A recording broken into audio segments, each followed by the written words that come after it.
მოგესალმებით ჩემო კარგებო, მოგესალმებით ჩემო ერთგულებო, იმედია ყველანი კარგად ხართ, მოვედით თქვენთან მორიგი საჯარო გაშლით და ჩვენი დღევანდელი გაშლის თემა იქნება მისი ქვეცნობიერი. გაშლა გვექნება ერთვარიანზე, შესაბამისად ყურადღებით მოусმინეთ სიგნიფიკაციას, რომ ნახოთ, არის თუ არა ეს თქვენი გაშლა და ღირს თუ არა მის მოსმენა. მიუხედავად ყველაფრისა, მე ხშირად ვიმეორებ და კიდევ ერთხელ გავიმეორებ. ეს არის საჯარო გაშლა, რა თქმა უნდა, გათვლილი არის რამდენიმე ათასიან აუდიტორიაზე და რაიმე დასკვნების გაკეთება, მით უმეტეს, როდესაც ვმუშაობ მძიმე არტილერიით და ცოტა ისეთ მძიმე გაშლას ვაკეთებ. ძალიან საყურადღებო მინიშნებებით, არ ნიშნავს, რომ საჯარო გაშლა თუ რეზონირებს, ამის საფუძველზე უნდა მიიღოთ გადაწყვეტილებები და გადადგათ გარკვეული ნაბიჯები. თუ გაშლა 99-100%-ით რეზონირებს ხოლმე ასეთი ტიპის გაშლები მით უმეტეს თქვენთან, ეს ნიშნავს იმას, რომ საჭირო არის პირადი კონსულტაცია და მხოლოდ ამის შემდეგ უშუალოდ თქვენზე მორგებული სიტუაცია, როცა ვნახავთ, უშუალოდ როდესაც თუნდაც თქვათ იქ დიაგნოსტიკა არის საჭირო, ხო, როდესაც თქვათ ენერგეტიკულ ნეგატიურ პროგრამებს გვიჩვენებს, ხო? მხოლოდ ამის შემდეგ აკეთებთ, მიიღებთ გადაწყვეტილებას, რომ რამე კონკრეტული ნაბიჯი გადადგათ. მაშასე გაშლა ერთვარიანზე არის, აქვე შეგახსენებთ, ვისაც სურს ჩემთან პირადი კონსულტაცია, უნდა მომწეროთ, არ მირეკავთ, უბრალოდ მწერთ WhatsApp-ში და Viber-ში ნომერზე 511131818 და ასევე შეგიძლიათ მომწეროთ ღამის მკითხველის Facebook გვერდის Messenger-ში. აქვე შეგახსენებთ კიდევ ერთხელ, რომ ჩემმა გვერდმა შეიცვალა სახელწოდება, ბევრი მიზეზის გამო, რომ ასეთი გვერდი ძალიან ბევრი შეიქმნა ტარო-სამყაროს სახელით. და შევცვალე, რა თქმა უნდა, სახელწოდება, მხოლოდ ეს არ იყო მიზეზი, მაგრამ მოკლედ სახელწოდებაც შეიცვალა. და ეხლა თქვენ ხართ ღამის მკითხველის არხზე. მაშასე დავიწყოთ, განეწყოთ გაშლისთვის მოახდინეთ იმ პიროვნების ვიზუალიზაცია, ვიზეც ვაკეთებთ გაშლას, შეგიძლიათ გამოიყენოთ სურათი. წარმოტქვათ მისი სახელი და შესაბამისი განწყობის შექმნის შემდეგ განაგრძოთ გაშლის ყურება. მაშასე დავიწყოთ სიგნიფიკაციით. რა ხდება ეხლა თქვენს ორ შორის?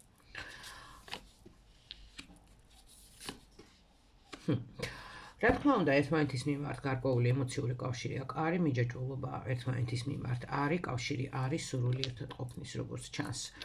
ყოველი შემთხვევაში იყო მაინც, მაგრამ ეხლა რაღაცაზე ვიბრძვით. ერთმანეთის მიმართ არის ესეთი ხელჩართული ბრძოლა გაქვთ გამართული, მე მგონი, ხელჩართული ბრძოლა თუ არა, ყოველი შემთხვევაში რაღაცა დაპირისპირება არის სერიოზული თქვენს მიმართ და ეს დაპირისპირება იწვევს იმას, რომ ერთი მეორედან რა დაპირისპირება იწვევს იმას, რომ თქვენი ურთიერთობა აღარ ვითარდება, არც ახალ ეტაპზე გადადიხართ და პირიქით რეგრესისკენ მიდიხართ და საპირისპიროთაც, ხო? ანუ უკვე ისეთი ეფექტია, ხო, რაღაც ჯაჭვური რეაქცია მის პირიქითაც, ხო?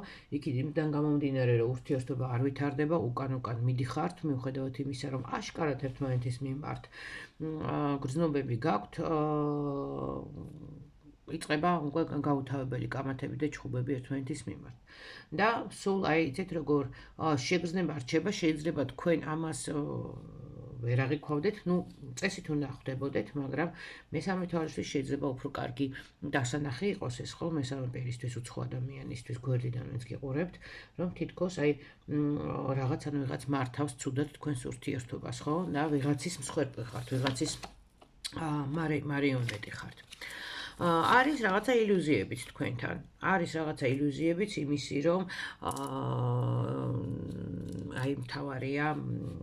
მთავარია მოთმინება, მთავარია ერთგულება და აქ არაფერი არ მოხდება, ამითი გადარჩება ყველაფერი, მთავარია ხიდები არ დაიწოს, საბოლოოდ არ დავწოთ ერთმანეთთან ხიდები და თითქოს დალაგდება ურთიერთობა, მაგრამ და ეს პრობლემები, რომელიც თქვენ ორ შორის არის მოქცეული, მაგრამ რეალურად, ხო, ამას მიყავხართ უფრო და უფრო მეტ გულგატეხილობასთან, უფრო მეტ გულისტკენასთან.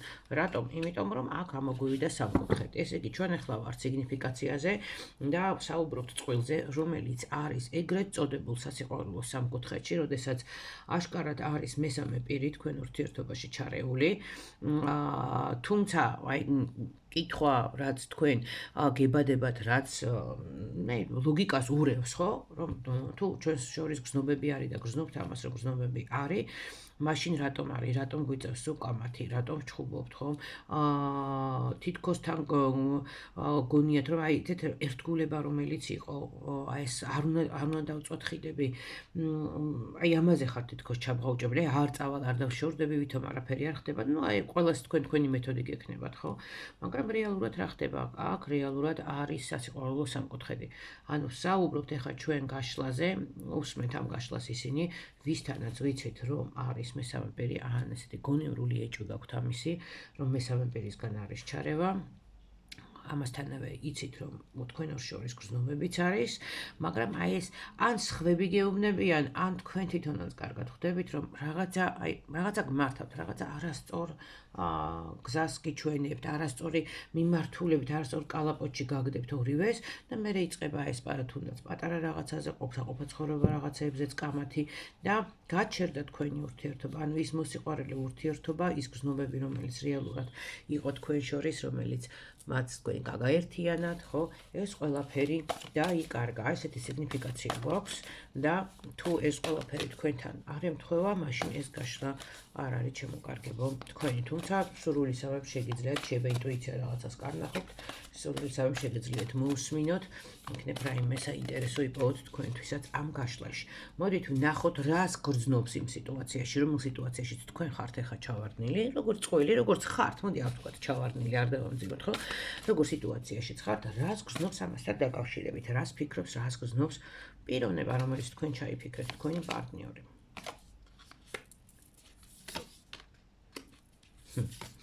იცით რა არის? თქვენ თვითონ, თავად თქვენი პარტნიორი, იცით, თითქოს შეიძლება თქვენც ახლა ესე ფიქრობთ, ხო, და მეთანხმებით, რომ თითქოს მარტო საკუთარ თავზე დაიწყო ფიქრი, ხო? და ამას კიდევ ცალკე შეყავხართ ჩეხურ მდგომარეობაში. ნახეთ, ეს ადამიანი თავის თავზე ფიქრობს, აი რაღაცნაირად გაეგოისტებულია თითქოს, ხო? და თან უნდა რომ აი ამ ყველაფრიდან აი ესე ხელს კრავს სიტუაციას, ხო? ეს მე არ მეხება, ეს ჩემი არ არის, ხო? არა, ეს რეალურად ეს ხო არაფერი არ ხდება. თავს იტყუებს, ხო, ჩვეულებრივად, იმიტომ რომ რამდენი ამაზე დაფიქრდება, პლუს ამას თავისი აქ რაღაცა სიამაყის მომენტი არის თუ არის ეგოიზმის მომენტი ერთვება თავის თავზე იწყებს ფიქრ, არა, მე არ შემეშალა, მე ესეთ რაღაცას არ გავაკეთებდით, ხო, ჩემი ბრალი აქ არაფერი არ არის, ამას კიდევ უფრო უარეს ჩიხში შეყავს ეს პიროვნება, ხო? უფრო ბრკოლდება რეალობის დანახვაში, თუნდაც თავისი შეცდომების დანახვაში, თუ აქ მისი შეცდომები არის, ესეთები თუ არის, ხო? და ცდილობს აი ამ ყოველგვარ რაღაცას აი თამაშობს რაღაცა როლებს, ირგებს და ამითი უფრო და უფრო მეტ barriers ქმნის თქვენ ორ შორის, ხო? ანუ ცდილობს რომ უარყოს ის რეალობა. აქ იმაზე კი არ არის საუბარი, რომ ვერ ხედავს, რაღაც ხდება, ხედავს, რომ რაღაცა პრობლემა არის, სერიოზული პრობლემა არის, მაგრამ ცდილობს ეს უარყოს, ხო? და ამითი კიდევ უფრო მეტად აი კუთხეში არის რაღაცნაირად მომწყდეული და იმის მაგივრად რომ ეს რაღაცა კვანძები გახსნას, რაც აჩერებს თქვენს ურთიერთობას, რასაც ჩეხში შეყავს თქვენი ურთიერთობა, ამის მაგივრად რას აკეთებს, ხო? ეს რაღაცა კუთხეში იმალება, მოემწყდია ამ კუთხეში რაღაცა თამაშობს, მაიმუნობს რაღაცეებს და ოღონდ ამას გამიზნულად არ აკეთებს, ხო? აი, როდესაც უკვე სხვა გზა რო აღარა გაქვს მართლმომწყდეული რო ხარ, კუთხეში დაიძულებული რო ხარ, რომ უკვე სისულელები აკეთე, რომ ჩაგითხრებს, რომ გონია, რომ ეს დიდ პრობლემამდე არ მიგიყვანდა, მაგრამ ეხლა უკვე ხვდები, რომ უკან დასა როგორც აზარტული თამაშები. როდესაც ხვდები, რომ უკან დასახევი გზა აღარ არის. აი დაახლოებით ესეთ მდგომარეობაში არის, აი ესეთი განცდა აქვს, აი ამ ყველაფრის მიმართ თქვენს პარტნიორს და რა თქმა უნდა, ეს კიდევ უფრო მეტად ამძიმებს თქვენ ორ შორის სიტუაციას და მეტ ბარიერებს გიქმნით ურთიერთობაში. მოდით თქვენზე ვთქვათ ერთი ორი სიტყვა კიდევ ერთხელ, რომ არ ვიცი, აქ იმედია, რომ აი ეს არ რეზონირდება არავისთან, მაგრამ რადგან ამოვიდა, უნდა ვთქვათ, შეიძლება და იმედია ერთი ორთან იყო, ერთთან, ან იმ ერთთანაც არ იყო, იმიტომ რომ აქ ახლა სასიამოვნოს არაფერს არ ვიტყვი, რაღაცა პრობლემა იყო შვილოსნობასთან დაკავშირებით. შეიძლება ეს იყო იძულებითი აბორტი. შეიძლება ეს იყო ხო, რაღაცა სტრესის, ან რაღაცა მიზეზების გამო ბავშვის ხო, ნაყოფის მოკვდინება და ასე შემდეგ, ხო? სხვადასხვა მიზეზით. ამას გვიჩვენებს აქ და ასევე შეიძლება რაღაცა უშვილობასთან თქვენთან ან პარტნიორთან აი კიდე ეს განცდების და პრობლემები ეს იყოს. თუმცა ნახეთ, თქვენ ფიქრობთ, რომ სიყვარულის სიგნიფიკაცია მათ გაჩვენა ეს, ხო? თქვენ ფიქრობთ, რომ სიყვარული და მოთმინება ყველაფერს უშველეს და თითქოს ამ ყველაფერს დრო ჭირდება, მაგრამ აქ ძალიან დიდი ტკივილი გაქვთ. აი, როგორც აი ბავშვის დაკარგვასთან მიახლოებული ტკივილი, ძალიან მძიმე რაღაცა ამოდის ახლა, ხო? საჯარო გაშლაში ამაზე საუბარი ძალიან რთულია. და კიდევ ერთხელ მე ვიმედი არავისთან არ რეზონირდება, ხო? რომ რაღაც აი ამასთან მიახლოებული ძალიან დიდი ტკივილი გაქვთ მიღებული. მაგრამ მიუხედავად ამისა, მაინც გონიათ, რომ სიყვარული, მოთმინება, დრო ყველაფერს კურნავს. თუმცა ხანდახან გინდათ კიდევაც, რომ აი ესე მარტო განდეგილივით სადღაც გავარდეთ, დაიმალოთ და აი განმარტოვდეთ საერთოდ ყველაფრისგან ძალიან გჭირდებათ აი ეს განმარტოება, აი რატო გესხმიან თავს, რატო გესხმი, რას გრძნობთ ამას. ეს შეიძლება იყოს თვითონ თქვენი პარტნიორის ნათესავები, რაღაცა გარემოცვა, რომელიც კი აი გიჩიჩინებთ, რაღაცა ვალდებულებებს კიდებთ, რაღაცა ჭკუას გარიგებთ. შეიძლება თქვენიანებიც იყოს, მაგრამ უფრო აი არ ვიცი რატომ მოდის ეს მამაკაცის მხრიდან. შეიძლება თვითონ გავალდებულებთ რაღაცას გეუბნებათ, რომ არა ეს ესე უნდა იყოს. ენერგეტიკულ სიშორეს აჩვენებს აქ კიდე ერთმანეთთან. ნუ შეიძლება აქ ზოგიერთები როგორ ხართ იცი, შეიძლება ხა ცალ-ცალკეთ ცხოვრობთ. ხო, ცალ-ცალკე ხართ, აი თითქოს არ ჩეთ, რომ აი ხა ხო არ ჯობია, რომ მოდი განცალკევებით ვიცხოვროთ, ხო ერთმანეთისგან ცოტა შორს ვიყოთ, იმიტომ რაღაცა ეს ენერგეტიკულ სიშორეს აჩვენებს აქ. კი ბატონო, მოდით ვნახოთ ახლა აქ ჩვენ მესამე პირი ვინ არის და მყავს. საიდან გაჩნდა ეს მესამე პირი, ვინ არის, რა შეუძლია გითხრას ტაროს ამ მესამე პირის შესახებ.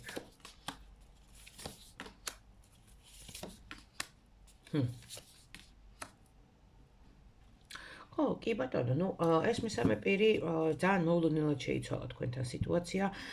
უცებ მოხდა გარდატეხა, თითქოს სიჩუმე, უმოძრაობა და აიცით როგორ აი ესე უსიტყვოდ თუ მაგიაზე მიდგა აქ საქმე და თუ მაგიაზე ვისაუბრებთ, ხო? შესაძლოა კატეგორიულად გავთხილებთ, საჯარო გაშლა არის, მით უმეტეს საჯაროზე დიაგნოსტიკები და მსგავსი რაღაცები არა, მაგრამ თუ აქ არის მაგია, თუ აქ არის მაგიური ზემოქმედება, შესაძლოა ვივარაუდოთ, რომ იყოს აქ ნეკრომაგიული ჩარევა, ხო? ნეკრომაგიული რიტუალები ჩატარებული და აი ეს ცვლილება მოხდა სწრაფად, რა თქმა უნდა, ამ ტიპის და ასეთი რანგის რიტუალები მოქმედებს საკმაოდ სწრაფად. так, აქ კიდე რაღაცა ძალიან დიდი დანაკარგია, ისევ დანაკარგზე. რაღაცა არანორმალი, აი იმხელა სულიერი ტკივილი ამოდის აქ. თქვენ ხართ ეს ახლა ჩვენ მესამე პირზე. აქ ღალატზე აღარ არის საუბარი, გაქვავებული ხართ, იცით, აი გაყინული ხართ, რასაც ქვია, ძალიან დიდ სულიერ ტკივილს ატარებთ თქვენ აქ. აი ხა იქ გვიჩვენა ხო, აი ბავშვის დაკარგვასთან მიახლოებული თქო, რაღაცა თქვი ხო, აი ტკივილთან დაკავშირებული, მიახლოებული, აი რაღაც აი ესეთ ძალიან დიდი ტკივილი გაქვთ აქ. გაყინათ ამ ადამიანმა საერთოდ. თითქოს აი შეგრძნება გაქვთ, რომ ყველაფერი დაკარგეთ, რას უკავშირდება ეს? რაღაცა დაფარული ინფორმაცია, რაღაცა დაფარული ცოდნა. რამე ავადმყოფობა ხო არ არის კიდე შვილოსნობასთან დაკავშირებით მკურნალობდით. კიდე აქ, ნუ აი ძალიან ბევრ რაღაცას აჩვენებს.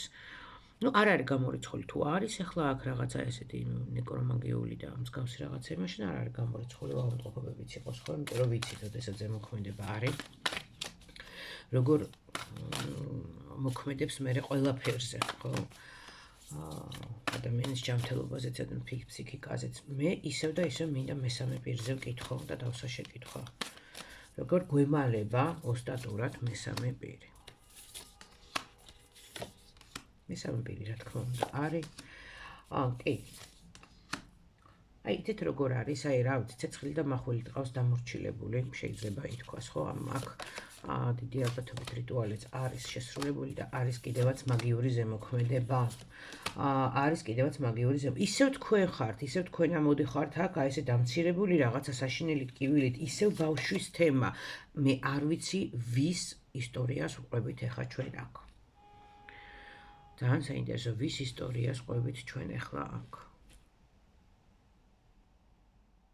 და მაინც აი არ ვიცი რამხელა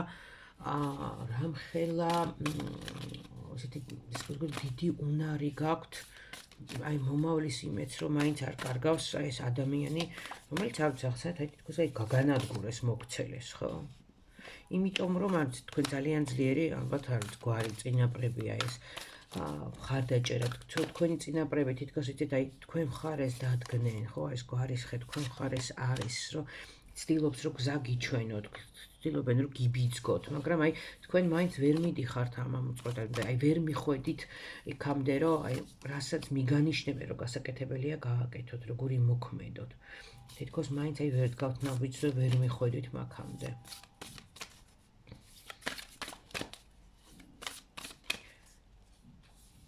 არანორმალური ოპტიმიზმის, აი რაღაცა რწმენა შინაგანი მაინც არ ერგრევა, აი ამ ძალიან დიდი არანორმალური ტკივილის მიუხედავად. აი ძალიან დიდ დანაკლისს აჩვენებს, აი უბრალოდ როგორი საინტერესოა, ვინ შეძლებთ რომ დაწეროთ.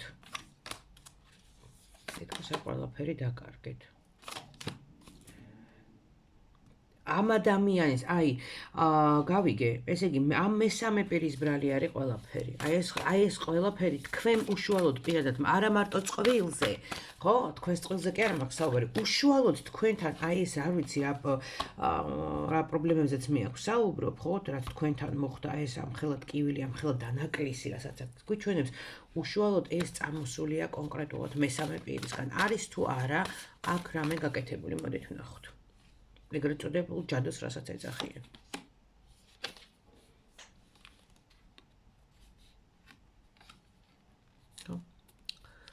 ანუ ინფორმაცია არის დახურული. ეს იმას ნიშნავს, რომ აქ საჭირო არის რა?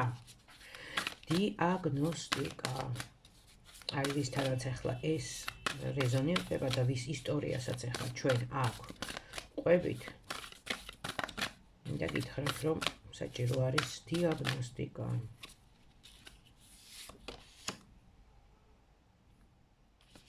ბედნიერებაზე. ეს ყველაფერი არის წამოსული მესამე პირიდან. ანუ მარტივი ენით რო ვთქვათ, გლეხური ენასაც ეძახიან. აი აქ ვისაც გაქვთ შეკითხვა, რომ რამე ხო არ გაგვიკეთებსო, საჯარო შესავალი რაც ვილაპარაკე, იმედია ყურადღებით მოусმინეთ. გაგვიკეთებსო შეიძლება არის კიდევაც გაკეთებული. პერსპექტივა შევხედოთ აქ რა ხდება. ახლა ჩვენ გაშლის თემა სულ სხვა რამე იყო. და სულ სხვა სურათი დაგვეხატა აქ. პერსპექტივა გვჩვენე. არაფერი საინტერესო და არაფერი კარგი ჯერჯერობით უახლოეს მომავალზე არა. შორეულ მომავალზე შეიძლება კიდე რაღაცა ვიფიქროთ, მაგრამ უახლოეს მომავალზე აქ იცით რა არის, აი ესეთი კარგი მომავალი რომ იყოთ რა უნდა ქნათ. ბათვალიანი ურთიერთობა, რაღაცა ბუმერანგივით კიდევ ბრუნდება თქვენთან. არ ვიცი, აქ იყო თქვენი დანაშაული რამე, არ ვიცი. კარგით. მე ხა ესეთ რამეს გავაკეთებ. მოდით ახლა ეს დასტა გადავდოთ. ახლა სხვა რაღაცა მინდა რომ ნახოთ ჩვენ.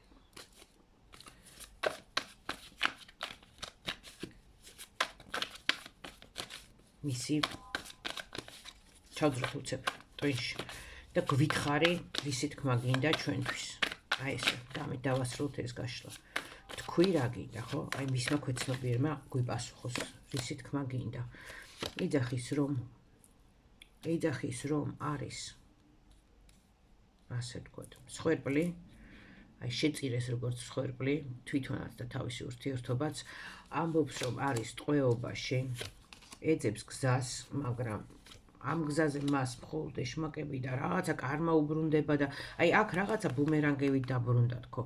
აი აქ არის რაღაცა, აქ რაღაც მიზეზი იყო თქვენი მხრიდანაც. მე უშუალოდ თქვენზე კი არ ვსაუბრობ, შეიძლება წყვილის მხრიდან, შეიძლება მამაკაცის მხრიდან რაღაცა ჩადენილი, იმიტომ რომ ამოვიდა ასეთი ნეგატიური ენერგიების მატარებელი კარტები გვიჩვენებს, რომ თითქოს უნდა რომ აი გზა იპოვოს, გზას ვერ იპოვულობს. და ამ გზაზე სულ ეშმაკუნები ხვდებიან. აცდუნებენ მას, ისევ და ისევ გვარის დაცვა, ისევ და ისევ გვარი მიგანიშნებთ რაღაცას. თამაშიც ხო არ დაიწყო, იმიტომ რომ უკვე ახლა მეორე დასტითაც რაღაცა ასეთ, ავიცი აზარტული თამაშები, რაღაცა მოკლედ აკრძალული რაღაცეები, ისეთი რაღაცები დაიწყო ამ პიროვნებამ, რომ რასაც აქამდე არ ეტანებოდა, რასაც აქამდე არ აკეთებდა. კიდე რას გვეტყვი? ესეც ესე არის, გამო აი ეძახის რომ შინაგანი ტკივილი აქვს ამასაც, ხო, შინაგანი ესეთი სულის ტკივილი აქვს ამასაც, თვითგვემა გრევა აქაც, აქ გაქცევა უნდა, გრძნობს რომ დანგრეულია, ხო, მისი პიროვნება ჩამოშლილია. კიდე რას გვეუბნება მისი ქვეცნობიერი? რატო გაქვს? იძახის რომ დაწყევლილი ვარო. იძახის რომ დაწყევლილი ვარო და ამბობს რომ ავიცი, აი ეს მესამე პიროვნება მეგობარი ხო არ იყო. აი, არ ვიცი, რაღაცა აი შინაური რო არ ელოდებოდა, არ მეგონა რომ ზურგში დანას ჩამარტყავდა, ხო? და ზურგში დანა ჩამარტყა, ესე ამბობს. ვერი ბრძვის, ვერ ამბობს. არა, აქ რაღაცა ძალიან ბევრი ძალიან ბევრ სიშავეს გვიჩვენებს. ძალიან ბევრ სიშავეს გვიჩვენებს. რეალურად ესეც არ არის კარგი. დღეში მოდით რჩევა. საკმარისია გაჩერება, საკმარისია ცოტა ეშმაკურად უნდა იმოქმედოთ. თქვენი მხრიდან არის აუცილებლად გადამწყვეტი მნიშვნელოვანი ეშმაკური, აი ძალიან ესე ცბიერად ეშმაკურად გადადგმული ნაბიჯები და მოქმედება აქვს. საკმარისი არის თქვენი მხრიდან გაჩერება, თორე ეს ყველაფერი წავა გადაიქცევა შეუქცევად ლაბირინთად, საიდანაც ძალიან გაგეჭირდებათ საერთოდ გამოსვლა. არ ვიცი, ძალიან თავიც კი ამტკივდა სიმართლე გითხრათ გაშლის დროს. არ ვიცი, შეიძლება თქვენც ვინც ვისაც გეხებათ ეს, ვისაც არის ეს გაშლა. აი გაშლის დროს თავი ამტკივდა, ეხლა რომ გაკეთებ გაშლას. იმიტომ რომ ძალიან ძიმე ინფორმაცია წამოვიდა, ძალიან ძიმე ენერგიები წამოვიდა. კარგით, არ ვიცი, ვიზე რეზონირდა. ველოდები თქვენ შეხმიანებას. იმედია რაღაცის გამორკვევაში. არ ვიცი, აი გამორკვევაში როგორ თქვა აქ რავში უნდა გამოერკვეო. ამ გაშლიდან რა დასკვნა უნდა გააკეთო, რა რჩევა უნდა მიიღო. მაგრამ ნუ აი ეს არის ის რაც გვიჩვენა და რომ ვისაც დაგაფიქრეთ ამ გაშლამ, შეგიძლიათ ჩაეწეროთ პირად კონსულტაციაზე. არ მირეკავთ ნომერები, მითითებულია ვიდეოშიც ვამბობ, გაშლის სათაურში წერია და არ მირეკავთ წერთ და თუ სურვილი გაქვთ ეწერებით პირად კონსულტაციაზე და დიაგნოსტიკაზე. მე ულევ ბედნიერებას, მართლა დამამძიმო. მე ულევ ბედნიერებას, სიყვარულს, სიხარულს და კეთილდღეობას გისურვებ.